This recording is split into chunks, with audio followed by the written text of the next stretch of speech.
Okay, I'll just show you how to pair a mobile to the Bluetooth audio system in this 2018 Vauxhall Vivaro. First of all, here we've got telephone, so we'll click telephone. You've got scan devices, pair devices. Now we need to go and make sure Bluetooth is on, which it is, and then we'll watch out here at the bottom. So I need to pair device. So set device, scan device, pair device, okay. Come up here, hands free will probably change in a second to pair enter pin. There you go, my car. Of course these are the same as Nissan's and a Renault, I think it is. And so that's giving me a pairing request.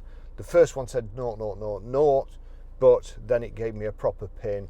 Allow contacts and favourites to sync. I won't be doing it because I won't be using the van again, but you'll see there my car connected already.